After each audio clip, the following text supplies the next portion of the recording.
Welcome back to the garage. This video is going to cover how I lowered my Mercedes W210 Wagon.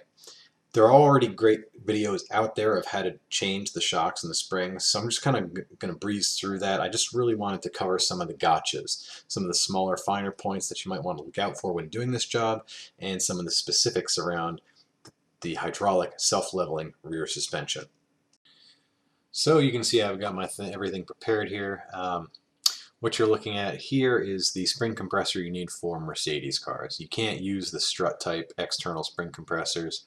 This actually is external, but you can see it uses these clamps. And you'll be able to see it a little bit in the video later on how this actually works. But this is much stronger and much safer to use. Really, it's a must for doing suspension on a Mercedes, at least the W210.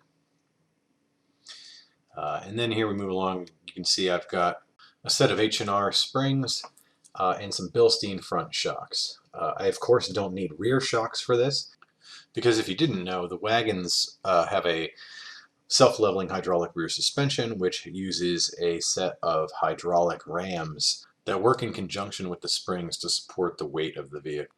I'll show you later on how that comes into play with lowering this car. Alright, so here we're starting in the front, and you can see I'm just removing the lower shock bolt. Again, relieving some of the pressure on the whole system so that we can go ahead and get that spring compressor in there. You can see we're carefully placing each of those plates in a lower and higher areas on the spring to get as much compression distance as possible. It was a little tricky to get things aligned correctly, so we had to give it a few tries, but ultimately it worked out pretty well. You can see here we're getting that thing all nice and compressed. It's always kind of scary because there's so much potential energy in those springs, so we wanted to be very careful. It took a little prying and wiggling of things, but we did manage to get that spring out pretty easily. Both sides came out without too much drama. And you can see the magic moment happening right here. And just before we get into actually placing that spring in there, a few things to note is, one, that those springs are shorter than the springs you're putting in. Obviously, they're lowering springs, so they go in much easier than the old ones came out. Mercedes also uses different thickness spring pads. The rubber pad that goes on top of the spring that sits in that little cup you can see here. And so I used the thinnest one. They're about $17 straight from Mercedes, currently available. They had them in stock. The last thing to point out was that it was important to make sure that the spring was rotated in the right direction, because it sits in a specific orientation in the control arm at the bottom. So you have to make sure you get that right. And then here we're working on getting the shock itself out. There's a nut right on top. It's a little bit hard to get to, but with a little perseverance it comes right out.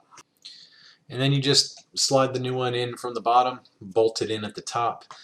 We use the jack to raise the control arm up to line up the holes, and slide that bolt in, tighten it down, and that's it. We have a shock and a spring. The front end is basically done. And this is what it looks like when you have it all installed. Good looking yellow and blue stuff. And you can see here, this is where the end of that spring sits in the control arm. You want to make sure that's seated in there properly. You don't want things moving around or making noise or otherwise being problematic. And here you can see the finished product of installing the springs on all four corners and new shocks in the front. Front end looks pretty good. Nice tight gap between the fender and the tire. Back end you can still see is in 4x4 mode, and that's because I haven't yet adjusted the self-leveling hydraulic rear suspension. So let's take a look at how we do that and get this thing sitting pretty. The cool thing about this is that with one bolt we can adjust the ride height of the rear suspension. The way it works is that the hydraulic rams, which look a lot like shocks, are actually supporting some of the weight of the rear end of the car, and the springs support the rest. There are nitrogen-filled canisters, which you can actually see right here, and those actually provide the damping for the suspension system. So what we need to do is reset what the car thinks is level. Because when you put the lowering springs in, it's going to go ahead and think that you have a load in the back and be constantly trying to raise up the rear suspension.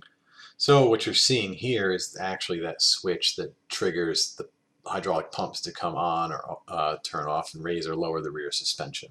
By changing the length of the lever actuating that switch, we can affect where it thinks this level set position is. So this is the lever that's attached to the switch.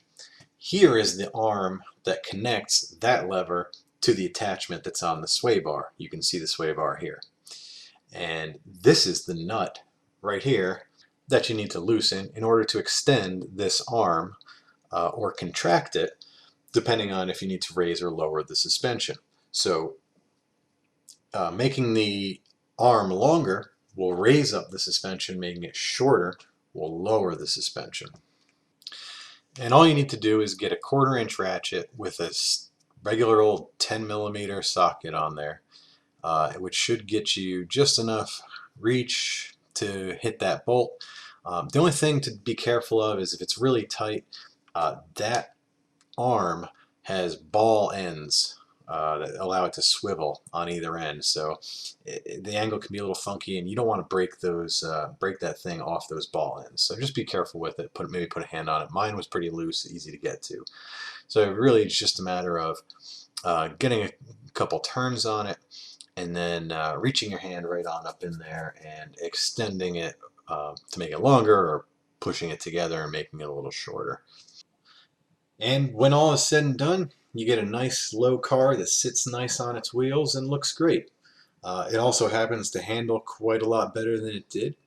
I most certainly had to jack it up, make a small adjustment, lower it down, check it, jack it up, make another adjustment again. But at the end of the day, it turned out really well. I could not be more pleased with it.